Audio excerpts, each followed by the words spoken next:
Hi, welcome to We Wine Whenever. I'm Wendy. I'm Kelly. Today we're talking about Real Housewives of Orange County, Season 18, Episode number 3.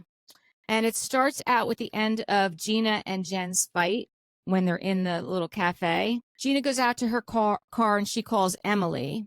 And Jen stays inside and she calls Shannon. And she expresses her frustration to Shannon, Gina walking out and her complaining about her getting her hair done.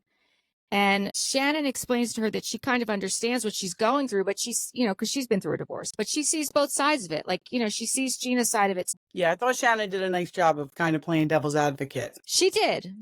Yeah. Especially because Gina put her career on the line, and the funny thing is when we had talked about this last week, I saw a lot of comments that people thought that Gina was acting like Shannon did when she got the detail. I don't see that at all.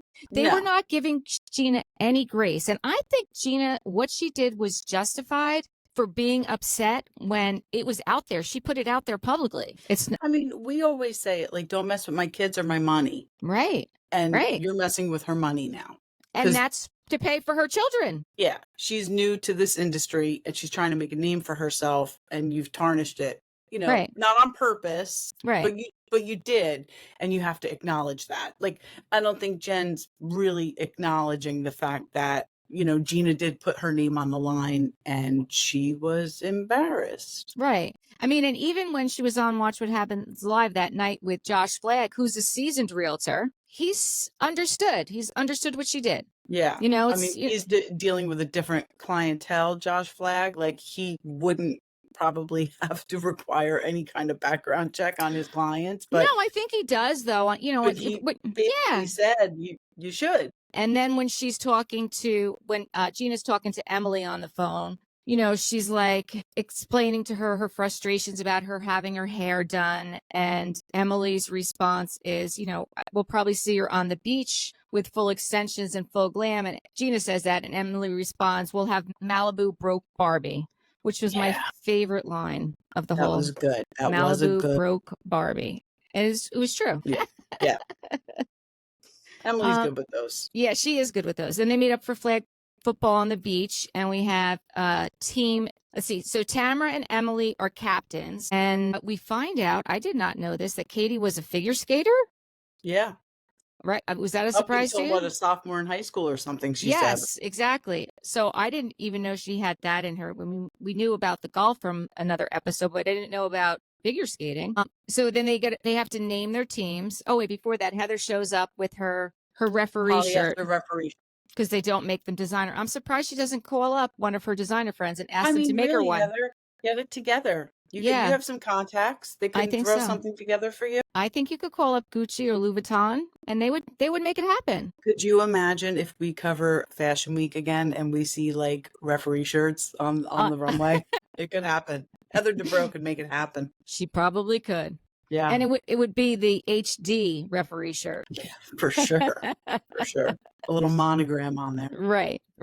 I like, and it's a perfect role for her. And then they have to name their teams after they pick their teams. And it worked out perfectly that the two that were fighting were not on the same team. I'm sure that they made it work out that way. Yeah. So Emily's team comes up with the team Destroyers and Tamara is the team of Love. Which is such a joke. Because I know.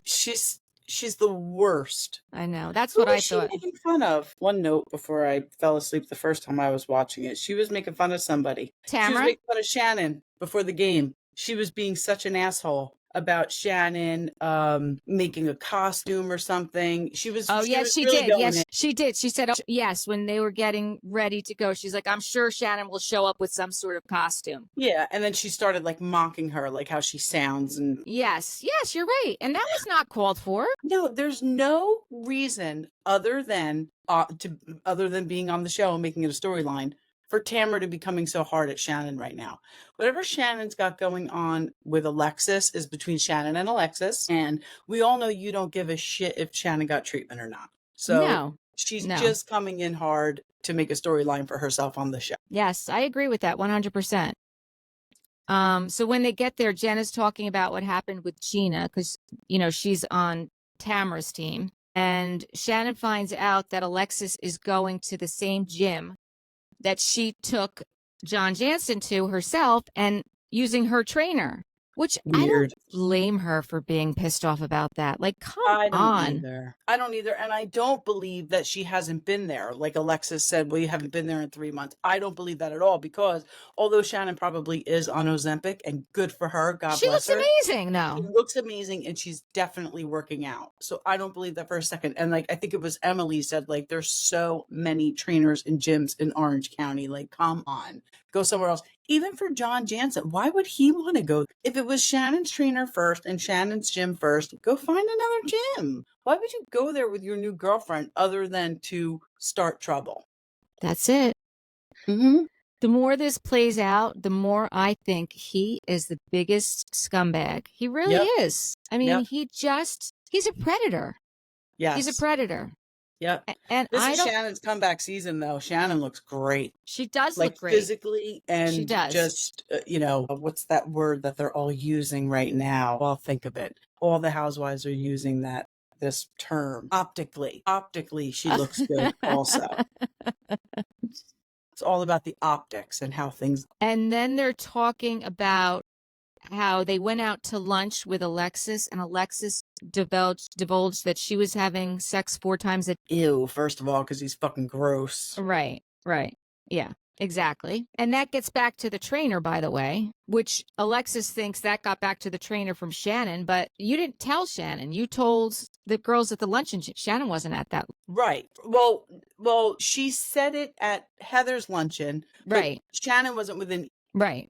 I don't know. It's just, I am not liking anything that Alexis was doing. I wanted to give her a chance because I know that her and Heather have been close, because I'm not sure. I think Alexis has a transgender child also. Oh, really? Yes. And I Okay. believe that's one of the things that her and Heather have bonded over. Okay, that's nice, because because Heather was awful to her when they were on the show together. Maybe I should look that up before we drop this. I'm almost positive. Listen, people, you want to fact check us. We're saying we think. Yeah, because I think that that's the case. And, I was interested in that storyline and, how they're supporting each other and how they're supporting the community.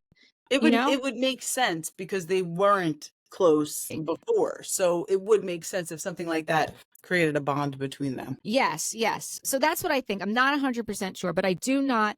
And I wanted to believe that Alexis came back with good intentions, but everything she's giving me right now is Tamara. She is just like Tamara. And I think I think that's the point of her coming back.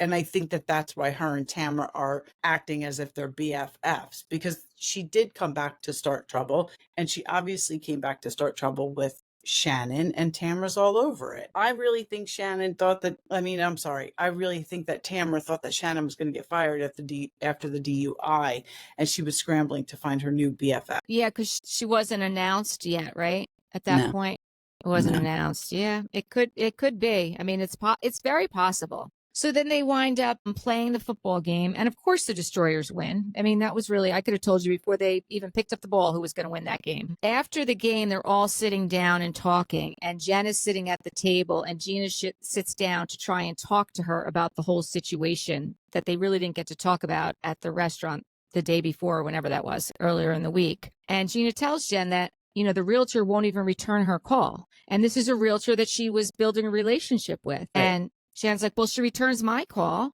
And Gina's like, yeah, because you represent the woman whose house you're squatting in. And everyone's like, squatting? Like, that's what everyone took offense to. And I was like, well, that is what she's doing. If she's not paying rent. If she's living there and not paying rent, then she is. Right. Is she not paying anything? Or because she made it sound like only the ex-husband wasn't paying his share. She was paying a little bit, her father was paying some, and the ex was paying some. If the ex isn't paying, is she and the father at least still paying something, or are they just not paying anything? That's a squad. No, because then at some point, and I don't know if it was on Watch What Happens Live. Has Alexis been on Watch What Happens Live yet? No. I remember Alexis saying that her father had to bail her out. Her father had to pay the money. Jen's? Yes, Jen's father. Now, if he paid the money, then why was she kicked out? Maybe she was kicked out and then he paid her back. Well, why would you pay the back rent if your daughter's kicked out? Give her that money to put towards something else. Well, And if to he get had, maybe to not mess with her credit I or mean, your credit or somebody's. yeah, I don't know.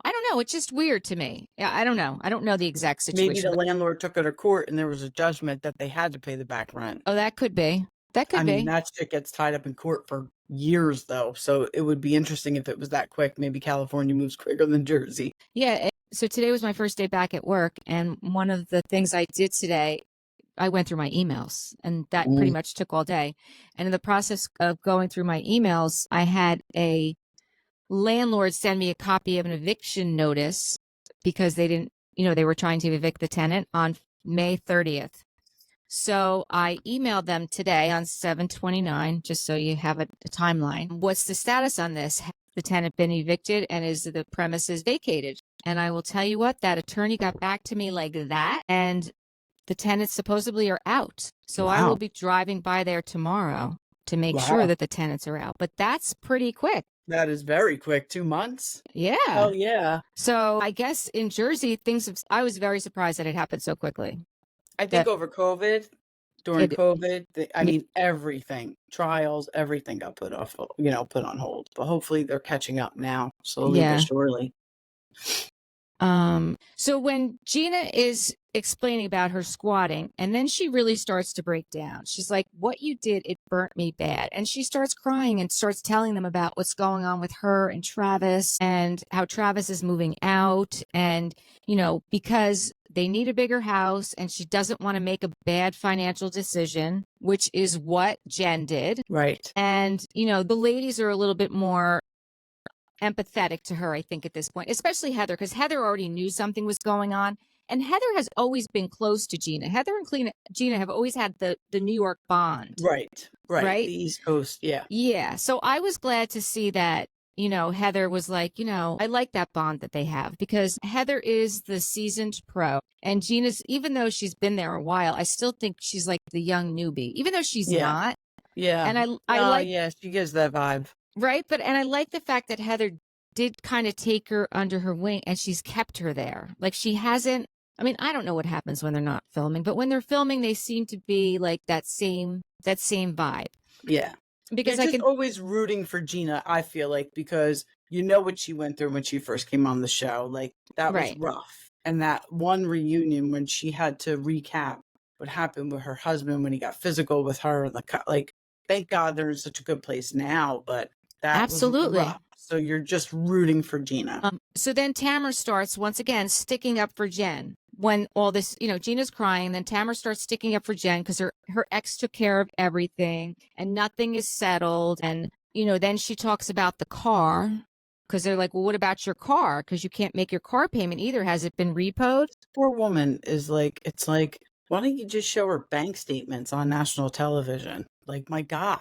I know. Just dragging her. I know. So we get, we find out that Ryan gave her his car, and he's turning in that car to pay it off and rolling it into his new loan. But if Ryan has all this money, I don't know. Well, I guess we'll have to see how that turns out. Her ex-husband must be so bitter. She must have really cheated on him with Ryan. That's pretty clear. And he must just be extremely bitter about the whole thing and giving her a hard time about this divorce. Yeah, but the fact is, he still has these kids that he's responsible for.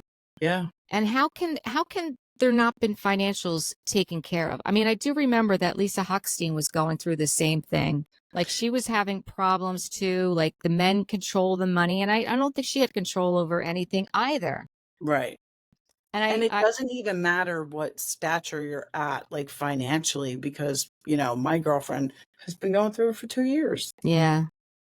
It's like when one party doesn't, if both parties aren't amicable and want resolution, it gets jammed up. And these guys, I mean, at least we know Lisa Hochstein's douchebag husband, like, that guy, he don't want to give her anything, which is disgusting with all the money he's got. He's living on Star Island in Miami, for crying out. Yeah, I know. Oh, shit. It's crazy. It's crazy. And Gina tells them that her and Travis aren't breaking up. They're just, they're just going to switch up their living arrangements so that she doesn't feel so guilty and her kids have a little more space. And I can understand that. The internet was going crazy about that too. They're like, because Tamara made that comment, I've never heard of somebody being together for 4 years and then moving out and them staying together. And then Andy asked her on Watch What Happens Live, are you and Travis still together? And she said yes. And I was listening to Jeff Lewis today, that one episode, and he had brought it up too. And he had said something like, I want to drive by Gina's house and see if Travis has moved back in, because I think that was just a storyline. Travis is definitely still living there.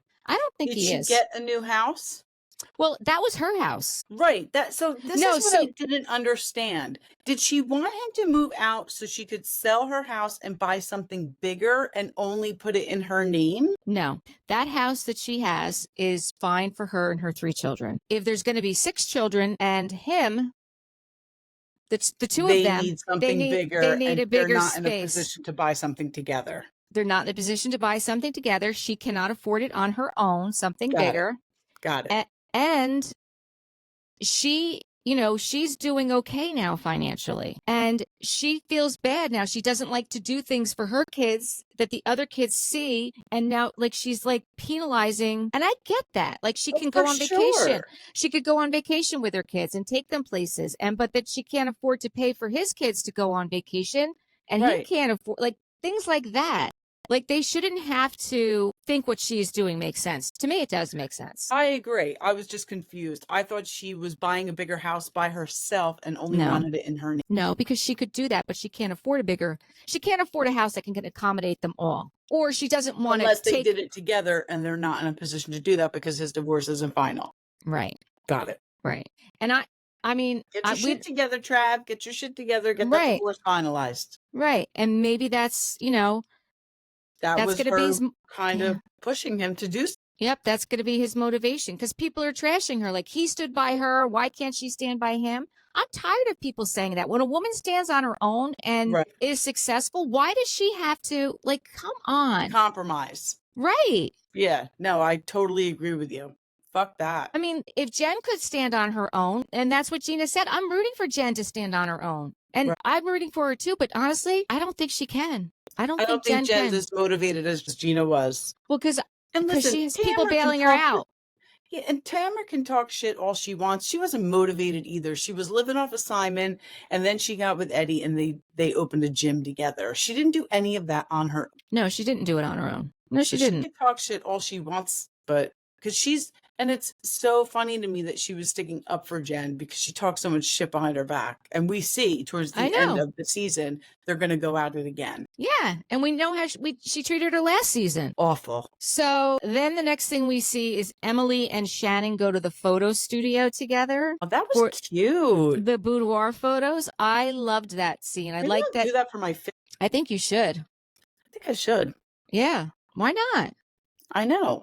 I encourage people to do it. And she was doing it for their anniversary. It's going to be their 15th anniversary. And I get it. She has worked hard on this body that she's got. She's been honest about how she got it. She's a big girl. She's got a big bone. She's a big boned girl. She's just got a large frame. It is what it is. And she's always had insecurities because even as a child, she was larger than other kids her age. Be proud of your body. Put it out there. And I'm glad that she's doing it. I'm glad that she's doing that for her. And I like that bonding moment between her and Shannon. Yeah, I love that. I love that. Because Shannon understands. She understands getting heavy and I mean, if anybody she's put it all out there too. Yeah. And Emily's like the type of person, and I would probably be the same way, that you're so used to not liking the way you look that no matter, because Emily looks amazing. Like, we could sit here and say it all day. She probably just looks at herself and never feels that way, which sucks. But I'm the same way. I'll tell you, I did the boudoir shots when I was 49. Did you really? I did. Yep. I may show them. Where did you go for it? Do you remember? I do. Glamour shots in the Freehold Mall. Oh, is that still there? I don't know. I'll show you. I'm sure I can find a place, but that's amazing that you did that. Yeah, I did it because I said, you know what? I wasn't the thinnest. I was like, you know what though? I'm 49 and I don't know if it's going to get better than this. So I'm going to do these. That's amazing. I think I'm going to do it again, maybe for 59. Yeah. Right before I turn 60. Yeah. Right? Why not? Yeah, I'm going to look into a place. Okay. So yeah, I did do it. That's amazing that you did that. Maybe I'll show some of my pictures. I don't know. We'll see. Bill might have them hidden somewhere. Oh, no, I know exactly where they are. He probably doesn't even know where they are. I mean, I got them for him, but I'm sure he doesn't even know where they are. For him. Yeah, no, I'm sure he doesn't know. He, whatever. So then what happens? Okay, so then Tamara and Jenn and Alexis all meet to go walk their dogs. And Alexis shows up with Biscuit, who looks exactly like Archie, Shannon's dog. I mean, talk about single white female. Yes. Oh, I gotta stop cursing. But seriously, this is a single white female situation. This is a stage 5 clinger we got going on. Yeah, how crazy was that? Oh my God. So while they're walking the dogs, it comes up about the drama again about, John Jansen in the gym, and Alexis gives her side of the story that, Shannon hadn't been there for 3 months. And then we find out that the gym owner goes up to John and says, listen, I don't want any drama here. And John flips out, and because Alexis says to him, that on camera. I know. Alexis says to the gym owner, listen, I'm a Christian woman. And the gym owner says, well, I don't think a Christian woman talks about her sex life. And that's when John like flipped out at him and walked out and said, I'm never coming back here again. Good. Shouldn't have been there in the first place. Exactly. And Alexis blames that on Shannon. No, it's what you did. I can't stand people that do that. Well, I'm a Christian woman. Well, then act. If you're a Christian woman, you don't say you're a Christian woman. And that's the thing. So what exactly does that mean, you're a Christian woman? That you're holier than thou? No, that's not what it means. It means the exact opposite. It means that you have faults and you make mistakes and you and pray you're humble. And, yep, you be humble. Yeah. But I've always said that there's certain things that people say, oh, like this is classy or I have class. Like if you have to say the word, it doesn't apply. If you have to identify yourself as a Christian woman, you are not a Christian woman. Right. You don't have to put a label on yourself. You just have to act the way a Christian acts. It amazes me when people speak that way. Yep, absolutely. Then what happens? Gina and Katie all meet up for lunch and Sutton. So Sutton, yes. So Sutton, Gina. Her dog just followed her right in there. I'm thinking, isn't she worried like that the dog's gonna like run off? Nope. Dog just followed her right in there. I mean, that dog probably knows like, shit, man, Sutton's my owner. I'm sticking close by her. I'm going to get the royal treatment. I ain't going nowhere. Yeah, it doesn't get better than this. I'm not a runner. Yep. Yeah. But I was very surprised to hear how Gina knows Sutton. So Gina's ex, Matt, used to work for Sutton's ex-husband in a mutual fund company. So she's known her for quite some time. And as she said in her confessional, she did not make out as well in the divorce settlement as Sutton did.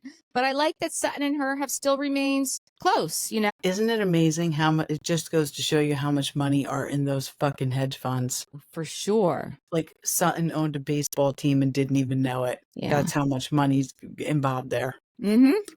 Tell my kids all the time, go into finance. Yeah, they don't listen. Our kids never listen to us. No. None of them. Not even the ones you think are listening. They're not listening. Nope. Exactly. So then Gina asks Sutton how she knows Katie. Gina asks Sutton. Oh, because Sutton knows Katie. Right. Because Katie. Yes. Okay. So Katie is from the South and Sutton is from the South. Right. Right. And they met at a golf tournament that's always in Augusta, Georgia. Right. Is it the U.S. Open? Yes, I think that's it. Yes. So I guess they met at that golf, and she was a sportscaster, and that's for golf, and that's how she met her current husband, also Katie, right? Right, Katie, yeah. She doesn't play, but that was what she covered. Right. So then Sutton asked Katie if she's met Heather yet, and she's like, yeah, I met her once at your Christmas party, and she looked at her and didn't say a word. I could totally see it. I totally believe Katie.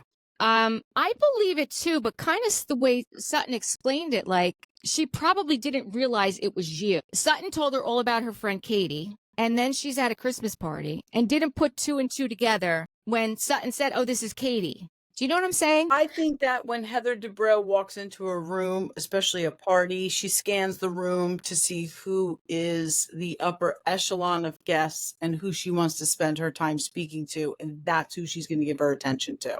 And I Okay. don't think Katie was on that list. Well, I mean, I'm giving her the benefit of the doubt because I like her more than you do. Like fancy pants. I do. And then about her tagging her in a photo. So, oh yeah, that was weird. right. So that we got was very strange. We got an explanation for that as well. Because on Watch What Happens Live, Andy asked Sutton about those two things. I did not see that. Yeah. So that's what Sutton explained, that like it was Sutton that was on Watch. Yeah, it was Sutton. That's what Sutton explained. Like, she probably didn't put two and two together of who she was. She had just met her, and Sutton was on the phone with her, and she was posting a picture, and she hit the wrong person because she said, "Look her up. You know who she is." And she went to look her up, and as she was posting the picture, she tagged her. It was like I think that's plausible. To be quite honest with you, it's something I might do by mistake. Like, well, it's definitely something Lori would do. She was looking at a picture yesterday on Tessa's phone of somebody affiliated with Joe, and I'm like, why hold the phone out here, please? Don't let her touch it. Do not touch the phone. Don't let Lori touch the phone. But we do see it's coming up that Katie has some receipts that Heather lied. And I'm very curious to see what that's about, because she is standing strong with it. That's going to be very... And like Sutton said, she wouldn't go after. She doesn't like to be told that she's done anything wrong. She's, no, she doesn't. Not quick to take accountability. So we'll see. We'll see what happens. Yeah, we will see what happens. I can't wait to see what she's got the receipts on her lying about, though. I know. I'm very curious. I know. Sutton's big quote on that one is, if a pig walks into the kitchen, you turned it into bacon and you said, "I'm going to get 8. So don't be the pig walking into the kitchen." I was like, what the hell does that mean? I didn't get that. Sometimes those Southern phrases just don't translate. No, not to us Yankees. Next scene, we see Emily talking to Shane about her kids and how she, wants them.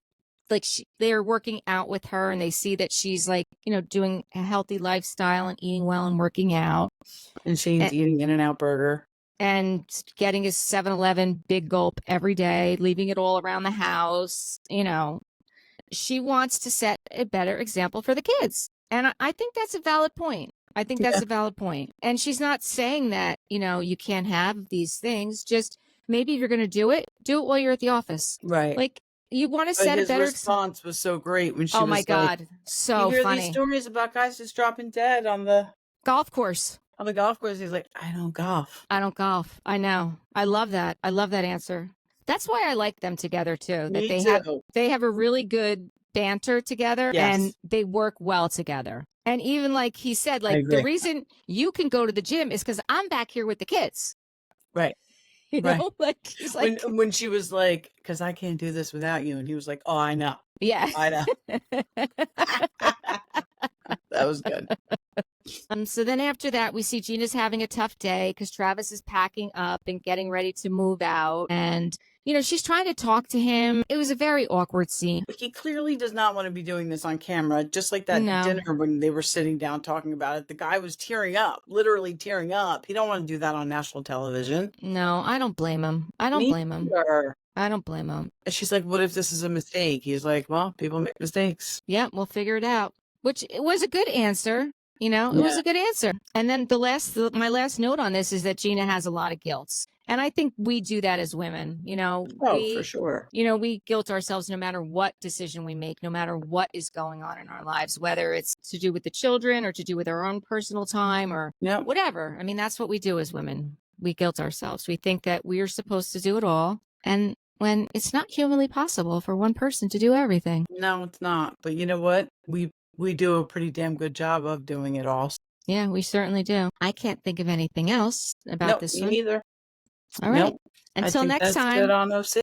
Thank you for watching and listening to We Wine Whenever. I'm Wendy. I'm Kelly. Bye. Bye.